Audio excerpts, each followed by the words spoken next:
We've got coaching hires galore on this beautiful Sunday at the end of the SEC regular season. It is time to get our squad together. You're talking ball with the SEC squad.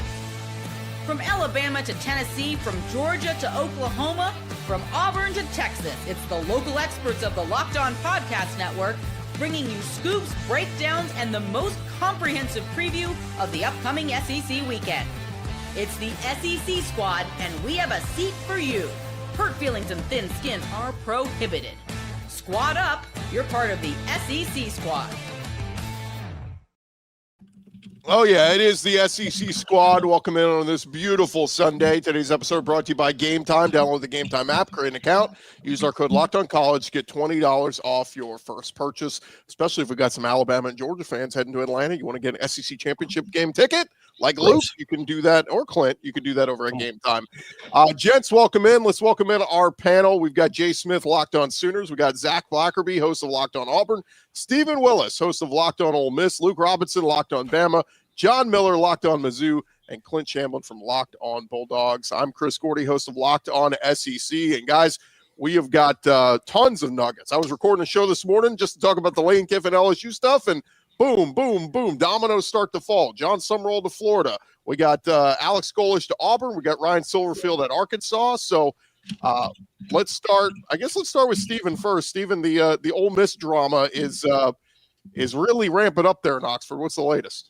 It feels like Lane Kiffin is in full burn it to the ground mode at the moment. The rumor came out from On3 that he basically told offensive staff, either come with me right now. If you coach the ball game, you will not have an offer whenever it happens. And there's rumors on that. It's all over the place. It's it is not a good situation. It's at the point where, as bad as he left Tennessee when all that went down, this is that on steroids. And honestly, I will feel sorry for LSU fans because it's coming your direction next, because every place he's left has been like this. Zach, let's get a thought on your new head coach, Alex Golesh. It was rumored a few days ago he was possibly going to Arkansas, had an offer on the table from Arkansas, but obviously Auburn a better job. Yeah. Sounds like he had the offer and he wanted to sit to see if the Auburn stuff happened. And I think with Sumrall trending to Florida, ended up being Alex Golesh. I mean, you look at his offensive numbers and what he did as an offensive coordinator at Tennessee, literally the best offense in college football in 23, I believe, 22. I think it might've been 22 with Hendon Hooker and a lot of those guys. Obviously super, super exciting. And then you look at what he did at South Florida the last few years, very prolific offensively. You just you hope that translates to the SEC, which it feels like it could, because he's called plays at a high level in the SEC not that long ago. Let's open it up to the rest of you guys. What are you guys thinking of some of these moves? Like we said, Alex Golesh to Auburn, confirmed. Jon Sumrall to Florida, confirmed. Ryan Silverfield to Arkansas, confirmed. The Lane Kiffin to LSU, not fully confirmed yet, but it's all trending that direction. But what do the rest of you guys think of all these hires on this Sunday? I think the interesting one to me still is going to be this Lane Kiffin one, because as Steven kind of mentioned it, he's really in burn it to the ground mode, because if he had made a decision first thing this morning, I think Ole Miss would have had a lot more options, as a lot of coaches probably would have jumped on that opportunity, especially because how the Grove Collective has been on the forefront of NIL. They have jumped in that feet first with excitement in getting players and spending money. And if Lane would have just said something 9 o'clock this morning, or even last night or Saturday morning, like the expectation was, they probably would have rounded up and got themselves maybe a coach they would have preferred. Now they're it's going to be scramble mode until Lane just makes this decision, unless he's doing like the ultimate troll job, which I don't think he is. But I also like the Alex Golesh pickup by Auburn. As Zach mentioned, his offense in Tennessee were great. We wondered if it was him or Heupel.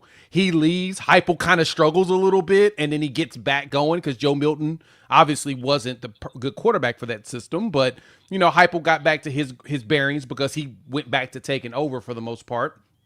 But he did really good. And then at South Florida, you saw some fun out of him. So I think that he's going to be a really solid hire. I'm glad I don't play Auburn next season, so I don't have to worry about seeing that. But I actually like that hire a lot. Silverfield, I don't know. Is it going to be another Mike Norvell? That's kind of where I'm kind of wondering on that one. That's the thing that concerns me. Yeah, this Lane thing is very interesting to me. I'm not defending Lane. I don't think he's great. However, if I'm Ole Miss, I want the next coach to be set up for success. I want to have a good program. I want to have playoff wins, and I don't want to make things as public as possible. So Lane is doing his thing. Great. Everybody knew who he was when he came from wherever he came from. It was a known commodity. Ole Miss, now I'm very confused with how everybody's handling this. If I'm Ole Miss, I'm shutting things down. I'm not talking. I'm saying all the PC things in the entire world to set my school up for success coming forward. Right now, let Lane go and let him burn bridges and let him do his thing. It's almost like you could be right. Yeah, Lane's kind of a sleazeball. Okay, cool, great. Let him go talk about that. Let him be him. And you handle your business so that you're set up next. That's the thing in this that I'm very confused by and why we probably saw dominoes start falling in a lot of senses today and ongoing with all these hires. Coaches are going to other programs that won't have this sort of drama surrounding them. Even Auburn. I mean, I'm not taking a shot at Auburn. Well, I kind of am because I want to. But even Auburn has a good hire here in my estimation because they just went about doing their business. And this, it's just confusing to me. You can be right or you can set yourself up for success going forward. And if I'm an Ole Miss fan, I want to set myself up for success going forward and let Lane burn bridges as he's on his way out. What, Clint, when you look at that, it's the opinion, is Ole Miss good because of Lane or is Ole Miss good because of the other stuff? And the Ole Miss fans think it's because of the other stuff, the Grove Collective and all of that. And this circus sideshow is on the other side of things. Ole Miss can't just let this happen. If this was Kirby Smart and he took the job at Florida and he did all of this because he wanted to coach the biggest game in Florida's history and make a 4-hour recruiting commercial, it would upset you. I don't like the disrespect that Ole Miss got from the Jimmy Sexton agency on ESPN. That was a show on Saturday of what was going on. But yes, Ole Miss fans rightly, they're a top 5 team in the country, have the right to stick up for themselves and not just take this. I'm sorry. Ole Miss is not in the same category as other programs. That's the problem. Ole Miss fan wants to think that it's other things. Then why wasn't it before Lane? Like, that's the issue for me. If Ole Miss is in fact good enough without Lane, then let them walk. Then you're fine on your NIL and your players and everything else and the Grove Collective. You don't need them. Let him go. At this point, they have to let him go. You have to cut bait at this point. I can't even imagine. At this point, they can fire him with cause. I mean, they should. They honestly. should. I honestly Absolutely. think that they should at this point. I can't believe it's gotten to this point. I guess I'm naive with Lane Kiffin. A few weeks ago, I thought, you know what? This guy's gotten sober. He's back with his ex-wife. Seems like he's really turned the corner here. I just would have never imagined him with a playoff team doing this. It's absolutely astonishing. I think it's disgusting, to be honest with you. I don't want to be a hot take guy. I just think it's awful what Lane Kiffin's done. You can't have it both ways. This is childish. Make a decision. You want to be in the playoff, then stay with Ole Miss. That's the only option. I think it's embarrassing for LSU too to be agree. like, oh, we're like paying, we're willing to borderline break the market for this guy. More money than Kirby Smart for Lane Kiffin. It's ridiculous. Is it not 100%. An upgrade though, guys? Like LSU is an upgrade. I mean, it's an upgrade in terms of a program. I think that's pretty undeniable, although right this very minute, Ole Miss is certainly in a better position than LSU. However, that's the whole thing with me. This thing got into a race for a guy who's just, in the end, not that super proven. And it's weird how – I mean, it's sort of like being the – if in recruiting world, if there's like one big hot 3-star name out there and everybody starts throwing NIL deals at him, and you're like, wait a minute, you're not even paying the dudes that are good on your team that much. What are you doing? And I feel like, look, in the end, Lane is acting childish. But, a snake, don't be mad at the snake when the snake bites you. I mean, Lane was this guy when he got there. He's going to be this guy when he leaves. He ain't going to LSU. And it's been kind of funny. Everybody's thinking he's having he's had an epiphany. He's growing up. I mean, not really. I mean, this is just who he is. And he's going to do the same thing at LSU. So while everybody is going to celebrate his going to LSU, it's going to be the talk of the town. It's a home run hire, blah, blah, blah. In about 3 years, somebody is going to, or maybe less than that, somebody's going to put out something. It's kind of weird. Does anybody else notice Lane Kiffin hadn't been at the facility for like 2 weeks? Does anybody else think that's weird? And then some other things will start filtering out, and before you know it, he'll leave them in a pile of rubble. Let me just put this out. Chris Lowe just putting this out there. Lane Kiffin has lined up most of his offensive staff to join him at LSU. So, so this becomes difficult. Like, how's Ole Miss get through a playoff? Like, if he's taking the whole offensive staff. Well, luckily, Ole Miss has like 25 analysts that they have as well, and they can coach on field. So on-field coaches that are going, if they take McDonald and the offensive line coach and the running backs coach, there are positions in that position group that have experience calling plays. You just wouldn't have the frontline guys. Does Ole Miss do the same ultimatum to players as well? If you're not going to be with us next year, you can't be in the playoff with us. They do. If you that's the reason they had one opt out for the Gator Bowl last year, because everybody thought that Ole Miss players were just going to opt out, but the Grove Collective structured it in a way to where they needed to be there. Let's play devil's advocate, guys. Should they have entertained the idea of letting him finish? Because we see Jon Sumrall is good. Okay, I'm just saying, Jon Sumrall is going to be allowed to coach Tulane as far as they go potentially in the playoffs. Eric Morris has accepted the Oklahoma State job. I get it. It's in the SEC, their rival. That's the reason why not. But is there a reason why they maybe could have? Because LSU was saying, we'll let Lane coach the playoff if he wants. Of course, LSU wanted him to. Should Ole Miss have entertained that, though, and try to win a championship while he's still there? No, they shouldn't. And I'm going to tell you why. Because the way that that will be done is he's basically advertising himself out there to recruits, to transfers, saying, hey, look at what I'm doing here. Anyway? Come join me. I'm LSU. He's already done that. You shouldn't give him more free marketing, free advertising. Get him out of there, get her done, and just be over with it. You should just completely break up. Like, I understand what you're saying, Gordy, because Ole Miss deserves better in this situation. Let's just put it that way. They deserve better, because I think it is very much blatantly disrespectful, but they make sense for not letting him coach it. Why in the hell would you let him do that after because he hasn't done it in a graceful way to because deserve Lane Kiffin that is such a paragon of virtue. We can definitely right. trust Well, that's what him I'm saying. for Like, the next he few didn't do weeks. this in a Like, what are we graceful way talking whatsoever. about here? That's Y'all, insane.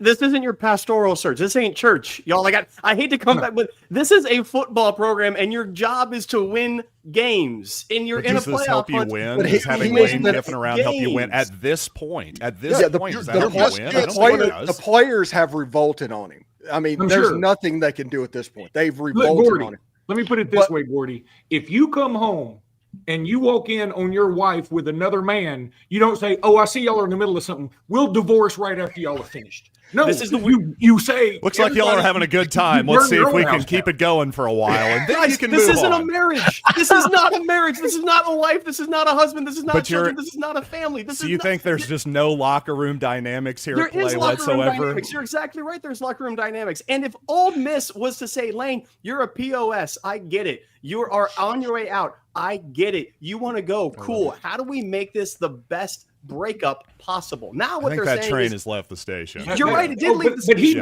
made that leave the station. I don't think that was ever realistic, but I hear your point. I hear your point, Clint. I really do. You're saying, hey, put all that emotional stuff aside and let's win the freaking championship. Let's win games. I'm with you. I just think, boy, we're way past that point. That was frankly, I think that idea was unrealistic in the first place. But I appreciate the thought. I just think that's a little Pollyannish, especially when Lane Kiffin is involved. Yeah. Obviously, A little what? Pollyannish. Wow. You know what a Pollyanna is? It means you're like basically grossly naive. Okay, got it. It could have happened clouds, before that there kind was of an thing. ultimatum given. It could have happened before Lane did what he did. Both parties, like, this is a whole cluster. Completely agree. If 2 weeks ago we said, look, we're heading to use your example, heading to divorce. Okay, fine. How do we split up things well? How do we have an arbitrator come in? How do we end things amicably? Yeah, 2 weeks ago, maybe. Yeah. Maybe. Now, Right. I'm trust me.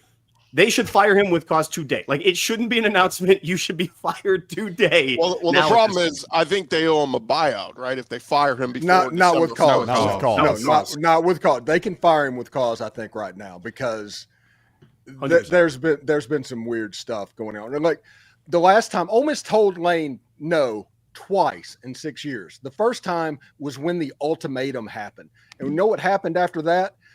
Lane Kiffin decided to play SEC job tender publicly publicly sending planes all around, lashing out. That was the first time. The second time was this. We need a decision right now. We need to know what's going on. We need you not to coach the playoff game if you're going to LSU, and this is what's happening. Let's just blow it all up.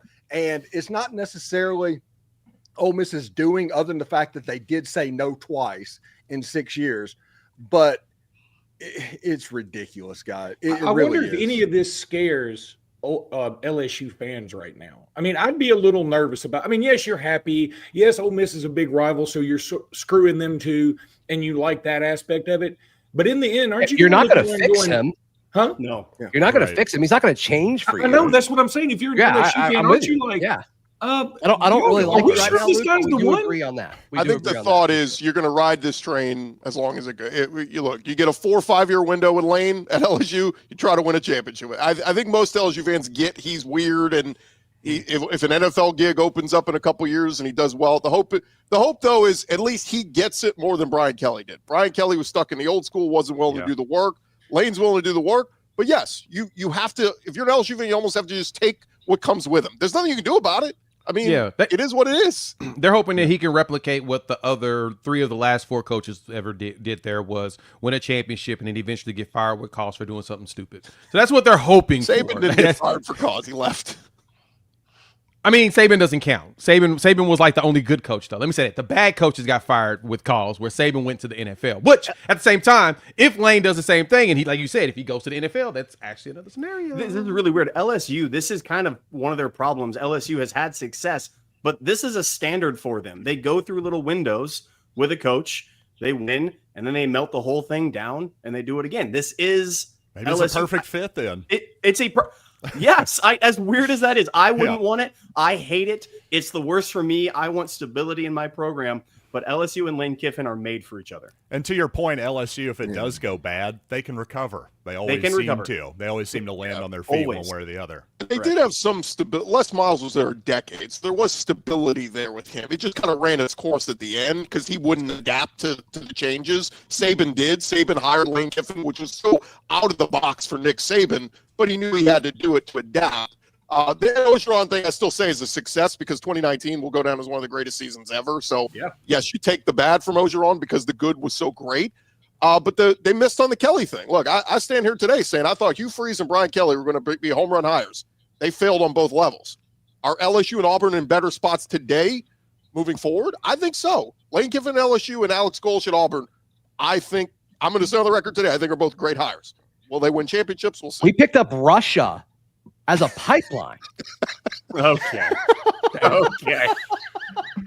Y'all are laughing. I think Zach really believes that, along with a lot of That is so awesome. I love it. I'm about to start crying. That is so good.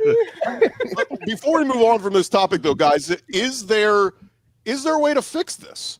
How do we fix this? If this same scenario presents itself in a couple, because Alabama will see on Kalen DeBoer, but that man is dead man walking every year there until he wins a championship. So, let's say same thing happens. Let's say Golesh is awesome at Auburn, and they decide to steal him away, but Auburn's going to the playoff with Golesh. You know what I mean? If this same thing happens, how do you fix this? I think you do the same thing they're doing with the players. Make a transfer portal window to where it's a little bit later in the year. If it's good enough for the players, it's good enough for the coaches, which basically have free reign to do whatever they want anyway. And if people happen to make contact during the season, put tampering rules in place. Do like the NFL does. I mean, that's the best. If this happened at the end of January or whenever it is, move the transfer portal window to April or May or something like that. February. Yeah, I mean, there's nothing wrong with Should the Lane Kiffin example, though, be a reason that we change things, or are there other examples that are more normal? I think after the 1st of January is when you should allow for contact for coaches, because then that does hit that transfer portal. But you're right, Zach. That is a good question. I'll just say to Zach's Pat just point. made a good point, because basing any rule on what Lane Kiffin is like saying, you're building a asteroid shelter because you're really worried about the possibility, one in a gazillion possibility that an asteroid is going to hit your house. You don't base a rule on a complete anomaly.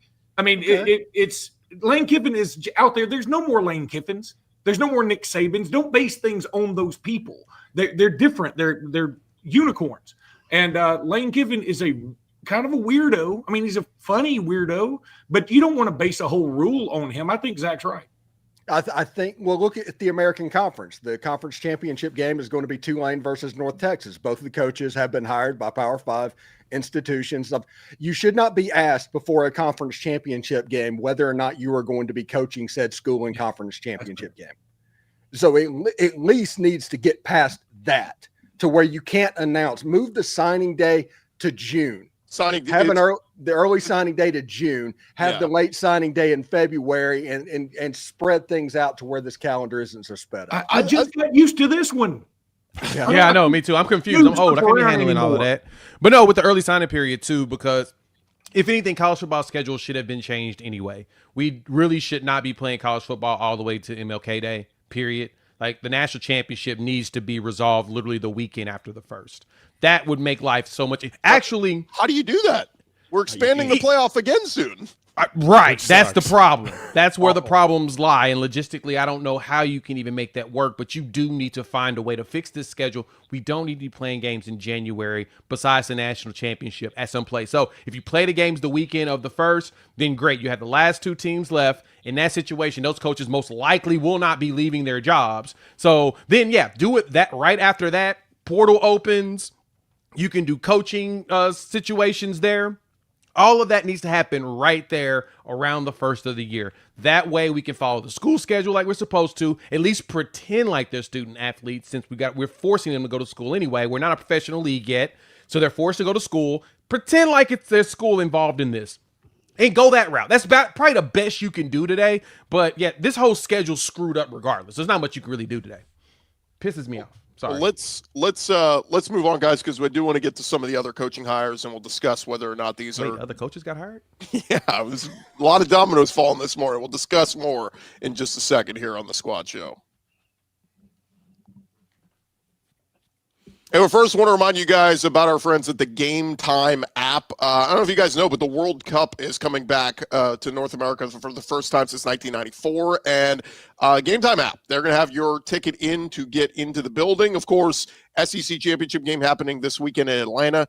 They've got those tickets for Georgia and Alabama fans up there at the Gametime app. With Gametime, you can track price drops in real time. You can get alerts when great seats open. You can buy tickets the moment they hit the app. It puts the power back in your hands and makes going to even the World Cup realistic instead of impossible. Take the guesswork out of buying tickets. Every match, concert, or event with Gametime.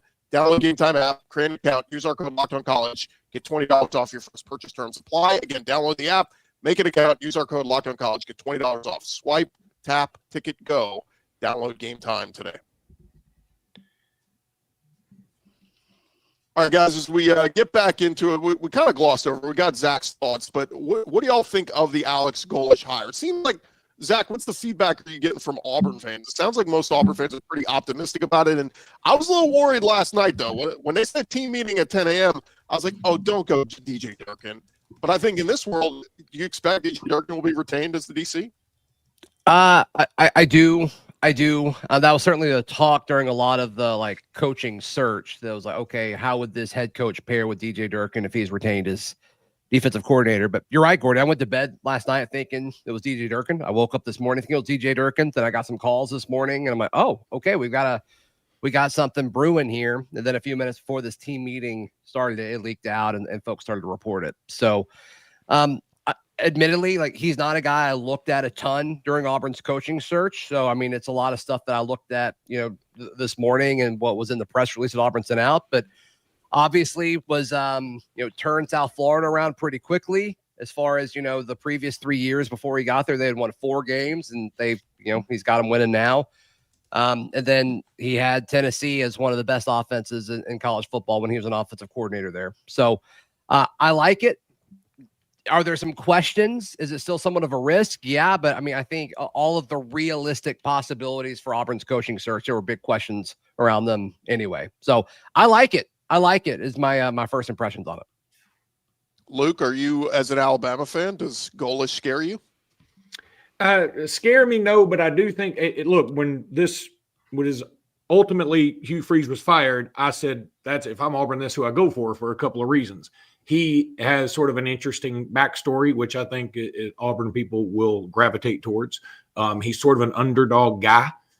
He apparently went to Ohio State, which I didn't know till very recently, which I think is also kind of cool. I mean, he's been around a bunch of success. He's sort of a, no nonsense, gritty, get his hands dirty kind of guy.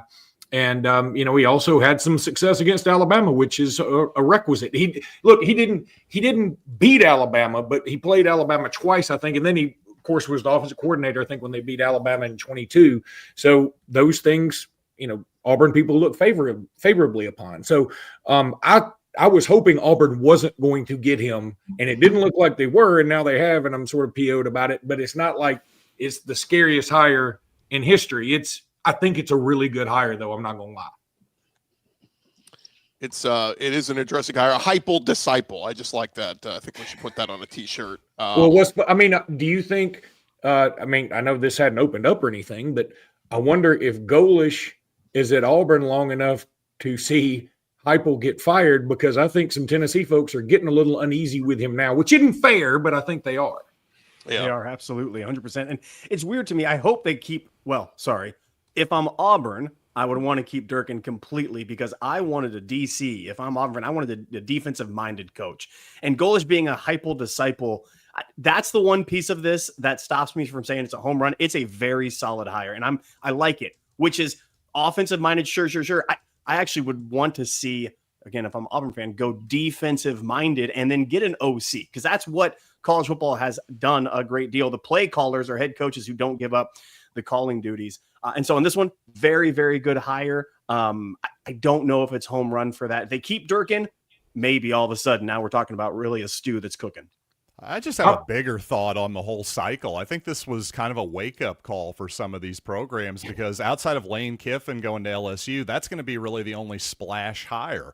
Don't get me wrong, maybe it works out at Auburn, it works out at Florida. I think Penn State is in the same spot right now. They were going, hey, I thought we were going to get Kirk Cignetti or Eli Drinkwitz or Kalen DeBoer or Marcus Freeman. I thought especially most of those were totally unrealistic, especially Freeman and DeBoer, in my opinion. But I'm just saying, a lot of these guys have stayed with their teams, and I think a lot of Florida fans in particular thought, oh, we'll basically just get whoever we want.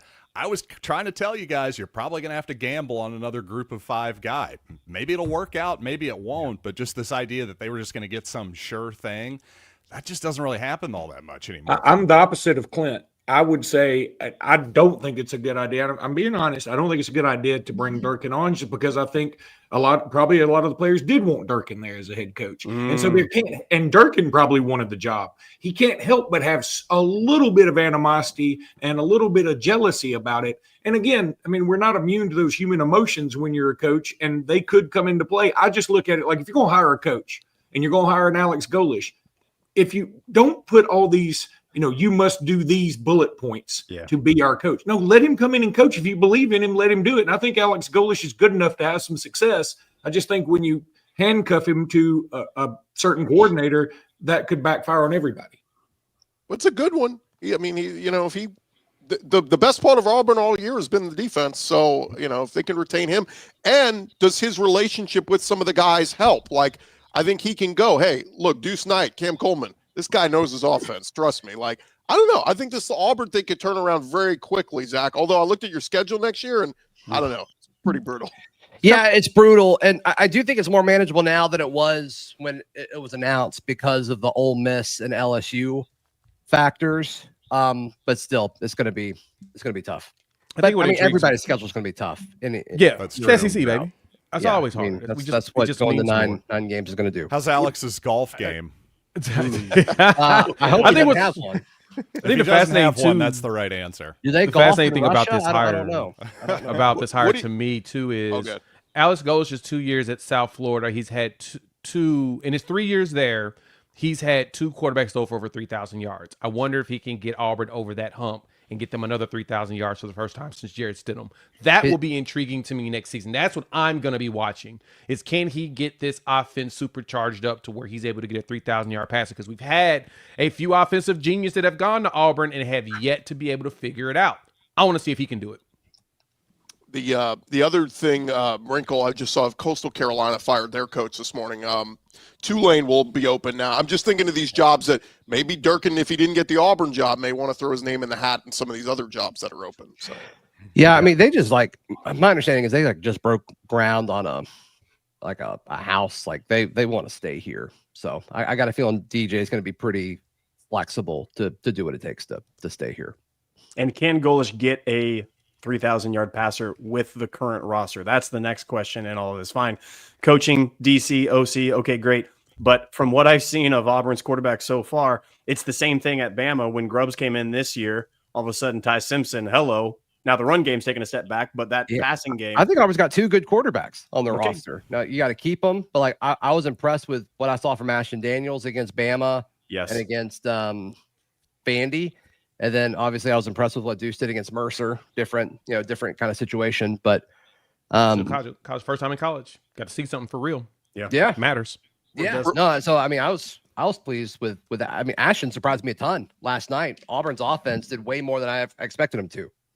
We're getting some comments. People were surprised a lot. You didn't know what Pollyanna meant. Good pull on John Miller. We're also getting a lot of comments. People asking where the Florida guy is to come talk about his new coach.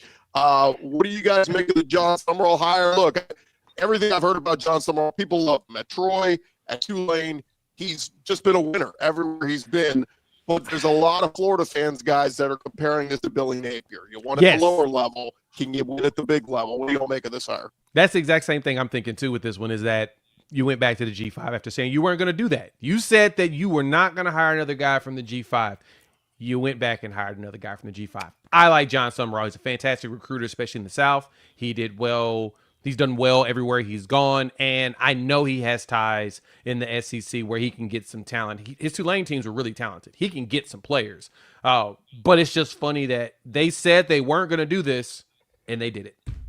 Yeah, if Florida fans' reactions to him, it's like, well, I'm a little surprised he went there. I mean, it's so negative. Like, why are you like excited to go there? But yeah, I mean, as a guy who covered a coaching search where it really felt like Sumrall to Auburn was the most likely scenarios before even Hugh Freeze was fired. I had Sumrall as like number 3 on my wish list. For what it's worth, I didn't have Golesh on my wish list at all. So I was pretty high on Sumrall. Wasn't my number 1 choice, but I do think he's a good coach. Who was your one? Dillingham. Okay. Yeah. That would have been good. That would have been a home run hire. That would have been a great hire. I knew you were going to say Drinkwitz too. Florida, that would have been a great hire. Yeah, I'm a little surprised Eli Drinkwitz stayed. I'm not going to lie to you. I honestly think it was LSU or bust for Drinkwitz. I think he was the backup plan to Lane. If Lane stayed at Ole Miss, I think maybe Drinkwitz would have left. But to a kind of a previous point I wanted to make here on Drinkwitz again, I had been predicting the whole time that Drinkwitz would stay, but if he had left in this scenario where Mizzou's just shy of making the playoff, it wouldn't have shocked me. What would have 100% shocked me is if Mizzou were in the playoff and then Drinkwitz were pulling the Lane Kiffin move. Again, to Zach and Luke's point, I just can't really see anybody else doing that, to be honest with you. I certainly couldn't see Drinkwitz doing it, and he's sort of almost seen as Lane Kiffin light, I think, by like national people. You don't want that. I don't even think he would come close to pulling that move on Missouri. No, he wouldn't have. And that's what's weird about this Florida hire. It is, I heard from multiple people that Lincoln Riley was somebody people wanted or he wanted. There was some sort of connection there. And then it got thrown out. They didn't want that. I think they wanted somebody else that they might be able to mold. Florida's a very weird situation. Toxicity within that NIL collective and those boosters and those higher ups that are there. We've seen it out in public with it. But people forget Sumrall. Well, maybe they haven't forgotten, but look, he's got SEC roots all the way around. Kentucky, Ole Miss. He knows these places. He knows these states. He knows what to do. Same thing. It feels the same to Auburn. It's not a home run hire for me. I'm not terrified by Sumrall at Florida, but I do think it could be maybe a notch above Billy Napier 2.0. If he learns from Billy, don't play call, don't go hire 28 different intern assistants all over the place, be more kind of standard traditional SEC. He might have something there. The one thing to take note here, I think both Sumrall and Golesh are walking into better situations than their predecessors did. So they may have more success just because the rosters are better. But again, the schedules are going to be harder, so who knows? I got something for you guys. It looks like we may have a Mike Elko / Mark Stoops situation on our hands at Arkansas. Arkansas fans, according to Sidelines Arkansas, organizing a protest of the Silverfield hire at noon outside of the Jones Center football facility. Tennessee as well. Okay. Yep, here we go. What? Here we go. Why? Well, I mean, who do you want? I was going to say, who do you want then? That's the thing. That was my whole point. This is a wake-up call. If it's not a wake-up call to Penn State and Auburn, it certainly should be to Arkansas fans. My goodness. When did you guys count? You were in the top tier. They need to figure out how to stop an outside zone play first before they worry about his coaching. Maybe not commit a penalty.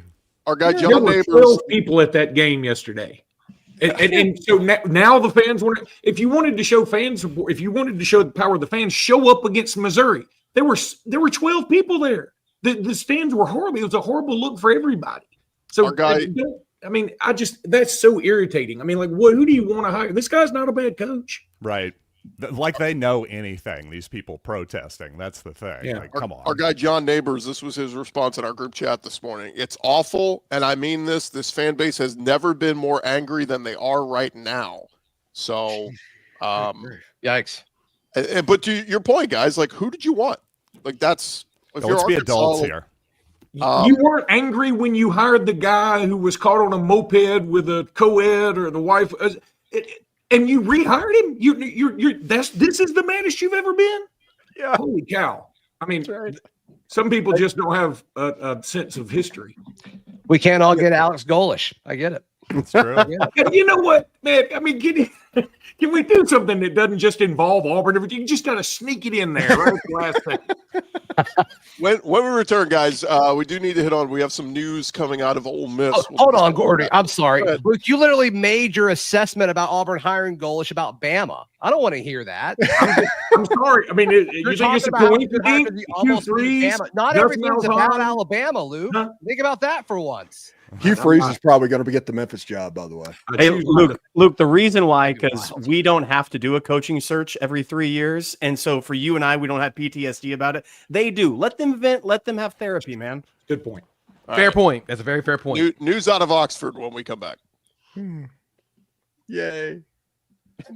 Hey, do you have a friend like Zach Blackerby that you really want to just send him the perfect holiday gift? Maybe Luke is looking for something from Zach this holiday season. Might I recommend Omaha Steaks? They deliver handcrafted perfection right to your door. And this week, best time to jump in. They got their cyber sale going on. The deals are huge. I said this a couple years ago when we moved into our house. The prior homeowner, somebody sent them some Omaha Steaks we got them by accident. So let me try these out. And I love them. And now every year I've ordered Omaha Steaks because they are delicious. And of course, you could save big on unforgettable gifts with Omaha Steaks. All you got to do is visit omahasteaks.com. You get 50% off site-wide and an extra 20% off select favorites during their cyber sale. And hey, you want an additional $35 off, use our promo code COLLEGE at checkout. So if you got a Luke Robinson in your life that you want to send some steaks, a Zach Blackerby that you want to go, hey, Auburn sucks, but here's some steaks. Go to omahasteaks.com, promo code COLLEGE. Terms apply. See their website for details. I hate y'all. Gosh, I want that to be my promo code. Auburn sucks, so here's some steaks. I can't stand 20% off. Some news coming out of Ole Miss, guys. Chris Lowe just tweeted this moments ago. Defensive coordinator Pete Golding is expected to remain at Ole Miss, will coach the Rebels in the playoff. Golding is also a candidate to replace Kiffin as Ole Miss head coach. So this is almost, I don't know if it's a job interview for him, but that would be the most likely situation there for Ole Miss. Yeah, I think it's a tryout, honestly, if we're going to be completely real about it. We've got to the point where Ole Miss getting the play, they should be favored. They should have a G5 type game to where they play Tulane or something like that again. But now it gets weird. It's going to get weird. So that environment is going to be extremely stressful. If Ole Miss can come out and play pretty well in that would probably look very favorably upon Pete Golding if he gets the job. Is he the next Kirby?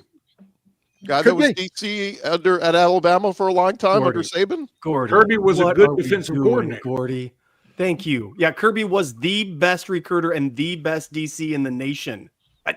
What are we doing? Let's not he's let's been a not good pull in recruiter. Georgia's logo here and try to up somebody. Don't do that. Don't do clout trolling with Georgia. Yeah, I don't know about long term, but short term, this strikes me as really good news for Ole Miss because if Lane Kiffin is truly giving everybody an ultimatum on staff, if you're keeping your DC around, that's probably about as good of an interim coach as you were going to get in this particular moment. That's true. Yeah, the question's going to be the offensive coordinator. Does Charlie Weiss go down there because that's his boy, or will it be Joe Judge or one of the analysts taking up and getting that play calling role? So there's questions that could be answered, and I'm sure that Ole Miss is about to put a blitz out with the players and everything. As soon as they figure out how it's going to be done, they're going to start blitzing that information to the media and getting that out there so they don't lose the PR war. And maybe I don't have a good pulse on Ole Miss. So Steven, everybody, there was a lot of clamoring about how angry fans were of the DC and defense this year and calling for his job a handful of times. I remember a lot of smoke around this. Is this now kind of pivoting on it, or was that just all smoke from an angry fan base the whole year? Anybody that was calling for his job was just mad because they didn't play well against Georgia. I mean, that's what that was. There was nobody really calling for his job. The man's beloved in Oxford. He's the second highest paid assistant in college football. Like I said, the question is going to be the offensive side of the ball. And if we're going to be honest about it, that's the side of the ball that this year Ole Miss made their bones. So you've got to get that right. And you have to make the committee think that you are going to get that right. That is Ole Miss's only job for the next 2 weeks, is to make the committee think that the Ole Miss offense is going to be good. The interesting part too is, so if Golding's not following Kiffin to LSU, will LSU try to retain Blake Baker as their defense coordinator? Because there were reports that Jon Sumrall was going to try to bring him to Florida. So again, just talk about good DC. And then if Tulane's open, Blake Baker's alma mater is Tulane. So that might be an easy hire for them if he has head coaching aspirations. So anyway, just hire Coach O. Well, he's going to join the staff, but I don't think you think he's a good DC? He's more D-line coach. Oh, he was the DC when I was at Ole Miss, so I've seen what kind of a DC he is. So yeah, hire Coach O. I've got a little experience with Blake Baker. I was just going to say on Blake Baker real quick, I kind of get the feeling he probably would want to try to stay around LSU if he can. But yeah, that Tulane head job would definitely be tempting too. And the interesting part about Golding is he's from Hammond, Louisiana, an hour up the road from Baton Rouge, his wife too. And so you would have thought he wanted to move there. But this kind of feels like the Brian Kelly thing. When Brian Kelly was coming to Baton Rouge, the reports came out, he wants Marcus Freeman to follow him. Well, Notre Dame jumped in immediately and went, no, we're hiring him as head coach. And it's worked out. Now, Marcus Freeman's been awesome, probably better than Brian Kelly. So you almost wonder, is Ole Miss in the same boat? Do they go, no, you're not taking, Golding, and then maybe Golding turns out to be the right guy for Ole Miss moving forward. We'll see. It absolutely could work out. It absolutely could. He's a bright guy. He's a really good football coach. Let's get into kind of just a quick thought on the games yesterday and Friday, guys. Obviously, Alabama, they find a way to get the win in Auburn. I think fourth straight one-score game at Auburn in the Iron Bowl, so these games are always close down there. But Alabama pulls it out. Alabama versus Georgia in the SEC championship game, and we know Alabama has owned that rivalry for some reason or another. What are we doing? What are you guys feeling? Early vibe on the SEC title game? Not excited because Ty Simpson is banged up. Jan Miller's hurt now. We've got other dudes that are, it's this time of year, everybody's banged up. I get it. But I think the season, the schedule has worn down Alabama to a degree. That being said, for whatever reason, Alabama has success against Georgia that nobody else does. So, I mean, something magical could happen. But right now, I am pessimistic about Alabama's outlook, which is frightening in this sense because I think the College Football Playoff Committee is talking out of all sides of everybody's mouths. And Alabama should be a lock to be in this thing. You should not be penalized for having to play Georgia again in Atlanta. Just shouldn't be. But I'm afraid they could, even though last year they didn't feel like penalizing SMU. So I'm worried. I feel like this is going to be a very difficult game. Kalen DeBoer is awesome in these big moments. However, this is going to be very, very difficult. Yeah, this game, I watched Alabama not be able to run all year long. And that got me excited. It truly did, about a rematch, because now our defensive backs, this defense for Georgia is a completely different defense than early in the season. It's one of the better ones. Hey, there he is. Florida, you can get your shots in a second here, Brandon. But this defense was very excited for me. I saw the DBs come alive. Ellis Robinson is the best defensive back we have now. He has blossomed into elite. He can shut anybody down. The defensive pass rush is there. Seeing Jam Miller and Ty Simpson get hobbled, I'm not cheering for it, but it showed me basically everything should be pointing me to optimism. Like, I should be saying, yes, we should, but I'm not. It's Bama, and I hate my life that for whatever reason that freaking colors come across Georgia's helmets and we just start pissing down our leg in these games, and I hate it. So, yes, I should be optimistic. I'm with you, but at the same time, no, SEC championship with Alabama, as you said, not getting in the playoff except to win this game and get a lock. It terrifies me. I hate this week. So, with that being said, you made mention of a color that terrifies you. Is there a possibility that we could translate that color over my direction when we play out next year? No, not a chance. We don't get terrified by offenses that can't throw. So wow. Clint, I thought we loved each other. I still John, love you, but that was good. That was actually well played. I'm going to give you that. But I want to pass this to Brandon. Oh, wait, Brandon. Hang on real quick. Show of hands. Who likes early read, or who likes Alabama to beat Georgia the SEC title? Raise your hand. Okay, so we got two. Until Georgia consistently does it, I have to take it's pretty consistent. Yeah, it's DeBoer's thing. It's like DeBoer is like Kirby's kryptonite for some reason. Like, so every coach has that one coach that they just cannot freaking figure out. It just irks them. It feels like DeBoer and Grubb is that person to Kirby. Unless you like Georgia, I'm assuming. So, and for Lane, it's Mark Stoops. We just got a late add to our show here. Our buddy Brandon Olson, Locked on Gators. Brandon, you in the chat. I mean, everybody was like, "Where's the Florida guy? Bring the Florida guy in." So we'll pose the question to you, Jon Sumrall: is he the next Urban Meyer, or is he the next Billy Napier? I don't think he's the next Billy Napier. I'll say that because I will also pose the question to anybody that does say he's the next Billy Napier. Outside of coaching in the G5 in the state of Louisiana, please tell me how, because there are really not similarities like that. But it's fun. Like, I get it. It's fun to be mad about it. I think that the fan base would have been pissed if it was anybody not named Lane Kiffin. I think that's really what it comes down to. That's a fair point. Because that's what so many of us, for the whole month that Florida was pursuing him, so many of us were like, all right, well, Florida's in this at least. And then, the final 2 weeks, a lot of the fan base was like, oh, it might actually be happening here. Guess not. But then you end up with Jon Sumrall. And I think that for a lot of people, that's not the name that you had really sold yourself on.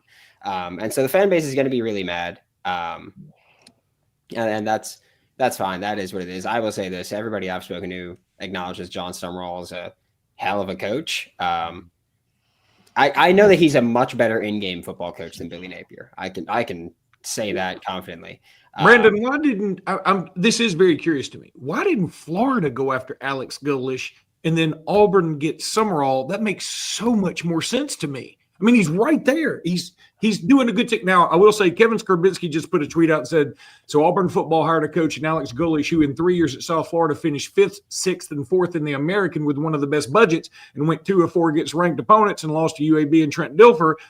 All that being said, I think Alex Golesh is a good hire, and I thought he would have been great at Florida, and it makes sense there, and I think Sumrall made sense at Auburn. I just don't understand why those two things didn't happen. I think that Alex Golesh might have been Alex Golesh to Auburn with, I'm assuming, DJ Durkin as defensive coordinator still. That's the assumption. Nothing's official yet. Yeah, that's the assumption I'm going to make. If that's the case, then that's as close to a home run hire as I think you're getting out of the G5, to be honest. Pairing Golesh with a great DC. So you would have rather had him too?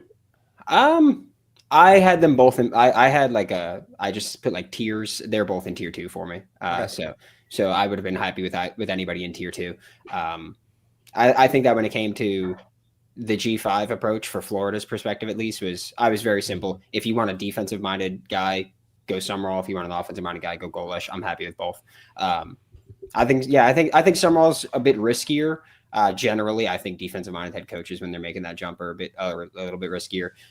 Especially if you nail the OC hire, then you're going to have to replace an OC, and like I feel like we've very often seen, every 2 years. I feel like we've very often seen a defensive-minded head coach, like once you screw that OC hire, it's tough to win games, keep your job that way, especially because the product on field is not going to be great. But we'll see. I think for Sumrall, like I have to reserve everything until I know what the coordinators are going to be. That's it. It's really that. Like he's going to live or die with offensive coordinators or with his coordinators. And so I'm going to bank on that. Again, from what I've been told, he's well respected. I know he's a good football coach on field. We'll see what he does recruiting wise. We'll see what he does, all that. My biggest concern is honestly just booster buy-in, fan base buy-in, with it not being Lane Kiffin. Because with Lane Kiffin, Florida was prepared to make him, the highest paid coach with a ton of investment and a ton of all that. And as fun as it would be to just go, okay, well, they were going to give that money to Florida no matter what, depending on, like, regardless of who the hires. That's not how things work. And so for me, it's much more concerning about, are you now expecting the coach that a lot of the fans and boosters think is worse than Lane to reach the same expectations while you're also giving him fewer resources? And I think that's a tough sell. I got an OC for you, Brandon. Bobby Petrino. You want him? It's available. I'm reporting you to HR. He's an OG, not an OC. It did get me thinking, though, like, does Hugh Freeze surface somewhere? Does Brian Kelly surface somewhere? There's, maybe as a coordinator, not a head coach. Hugh Freeze feels done to me. He was he's angling for the Memphis job. If it comes open, he wants to be at the front of the line. I mean, it is open, but that's they're revolting at the moment. So fair. Sure. He made another Shiano situation may happen. That's true. There's an empty Winn-Dixie somewhere that Hugh Freeze is about to turn into one of those new mega churches. You can bank on that. Maybe you get some poaching too. Like maybe Kirby Moore gets poached by Florida. I don't know. I'm just thinking outside the box here. Moore? Seriously? You can have him. I'm just putting some names out there of guys that could be poached. I did see two names that people floated out there because I said, where does Ole Miss go next? Obviously, Pete Golding maybe going to get a chance here to show, but a lot of people are high on Oregon's OC Will Stein. That name keeps getting floated out there for. I'll say, can someone make a valid case for why he would come to an SEC? Like Florida fans want to keep throwing his name out there. They go, just make him the highest paid OC. Why would a guy who's one more year away from a head coaching job relocate, go to a school where he's got to teach a whole new, where he has to teach all these players his new offense when he can just get great resources and investment at Oregon against a harder schedule too? Yeah, and Dante supposedly going back to school too. Why would you leave that? Yeah. I'd say the only angle that would work there is that he's 36 years old and he's looking for another challenge, like a big challenge. He's really trying to prove himself that he really is that dude. That's probably the only reason why you can make the argument for that. But I don't see it either. It doesn't make any sense to leave like if you're going to the Big Ten right now without taking a head coaching job. You're going to get a head coaching job in the P4. Why leave if you don't have to? One more thing here, guys. We just got a couple of minutes left. How many SEC teams are locks for the playoff at this point? Some people have brought up the idea that if Bama loses in the SEC title game, it's a third loss, but do you keep them out if they're playing for an SEC title? So that debate's in there. I think OU got it. They're in with the win over LSU, although, Jay, I think everybody's begging to get a matchup against Oklahoma in the playoff because, by God, Mateer stinks right now. I really want it to. I desperately want to see teams really try to do something on this defense. I want it because that's literally the shit talk that we hear all the time is, oh, your offense is terrible, not doing anything, blah, blah, blah. Cool. You're right because they have been awful. They've been abysmal. But I ain't seen nobody really be able to do anything on this defense yet. Like, really do something to this defense. So until someone can really show me that, I'm good. Now, Ole Miss doesn't count. Lane Kiffin, we don't give him props. I was just about to pull up stats and be like, no, we don't give him props in here, Clint. Don't you do that. I'm sorry. Don't you do it. All right, my bad. But no, like, seriously, that's kind of what I'm intrigued by to see, especially now when the weather gets bad, we're probably going to be screwed. But I am very intrigued by some because we've played against, I think it was the entire month of November, we went against 3 top 20 defenses and then Tennessee's top 50. So we've played against some really good defenses. Like, we're not playing against scrubs. And I mentioned this even going into the season, that the one thing I was waiting to see from Mateer is how's he going to adjust to the SEC at the beginning. It's going to take him some time. It's going to take some time for Arbuckle because you're going to have to do it differently. These DCs are really good. And most of the defenses in the SEC have been looking really good. I mean, all the way around, even bad teams, defenses have been looking solid except for like Kentucky and, well, except for in one game, but and Mississippi State, well, except for like in 2 of their games. But Florida's defense has been really good. Despite the offense not being able to do anything, LSU's defense has been good. Ole Miss has been solid on defense. Missouri's been fantastic. Georgia, of course, is always Georgia. Bama's been good. Tennessee have their moments. They started to fall apart, but these are good defenses. I just had to wait and see if he can adjust. And post-injury, he's been looking like poo in his brain. So, but I want to see somebody else play against our defense. That's what I'm intrigued by. Real quick, we do have some breaking news. Pete Nako's putting us out there. Florida is hiring former Jaguars GM David Caldwell to be the Gators' new general manager. He's currently an executive with the Philadelphia Eagles. So this is kind of that new trend of like GMs in college. We're going to get GMs from the NFL to come run a salary cap. It's kind of an interesting move. GMs are becoming GMs in college. Yeah, it's what it is. Yeah. Mm-hmm. Yep. That was the name that we were told to expect. So not exactly surprising. He was spoken to last go around when they were hiring a GM last time. Is really the aspect of some people that are, if you speak to Jags fans, they hate that man. If you speak to people that covered the Jags or worked for the Jags, they like him. They think he's smart. They just think, things went wrong when certain people got involved that probably shouldn't have been involved in football making decisions. We'll see what it is. This is one of the things with Scott Strickland that people kept talking about. Yeah, there we go. This is one of the things that people were talking about with Lane Kiffin and Scott Strickland. Was an early hang-up was Scott Strickland wanted his own GM. Eventually, they got him to back off of that. But Scott's been wanting to go the NFL GM route. Congratulations. We let the idiot make another decision. With just 3 minutes left of the show, guys. The other SEC teams in the playoffs. So we think Georgia's in, Texas A&M is in, Ole Miss should be in. Bama. I'm telling you right now, Ole Miss is going to get bounced. If Ole Miss gets bounced by a room full of athletic directors because of a coach pulled this, that's a horrible precedent. Oh, it's a horrible precedent, but there's a high chance. I just don't even think they're on the cusp of it if there isn't this Lane situation. So that's just not even remotely fair. Would you rather have the juxtaposition Alabama 2 losses loses in the SEC, or Ole Miss with a coaching travesty that's happened? Like I could see the committee saying, I go Vandy. Vandy is Texas. I mean, there's so many schools that are clamoring for these final 2 spots that I think the committee will be pulled in that direction. I'm not saying it's right, but I'm just prepare yourself for absolute anarchy, in which case we should get rid of the committee and hire, I don't know what, maybe go back to a computer system that fairly ranks everything. I don't know. The Vanderbilt, Oklahoma, Texas. I mean, I can just kind of go circles and circles on that argument in my head forever. I have a tough one kind of sussing those 3 out. I got to be honest with you. And Greg Sankey has to earn his money for this, because if Ole Miss gets bounced an SEC team, he's not going to be the commissioner very much longer, because it's going to happen again. Yeah. It's going to be fascinating. And the Texas thing is tough. I mean, look, everybody brings up the loss to Florida, but did I see the stat? They're the first team since 2019 LSU to have 3 top 10 wins. Like, we got to, like, again, I'm not saying Texas deserves to be in, but I'm saying this is what the committee needs to have, discussions. We become so desensitized to, well, if you win your games, you're in. Okay, but what if the games you played aren't as good as the teams that the other teams played? If you only get 3-8 Florida, you're in. I was told looking at the strength of defensive metrics was lazy, though, and shouldn't be the case when you do that. You should only go wins on the field and not have context around who you play. Yeah, it's so stupid. And I'm with you, Clint. I almost want to go back to the computers. Let the computer.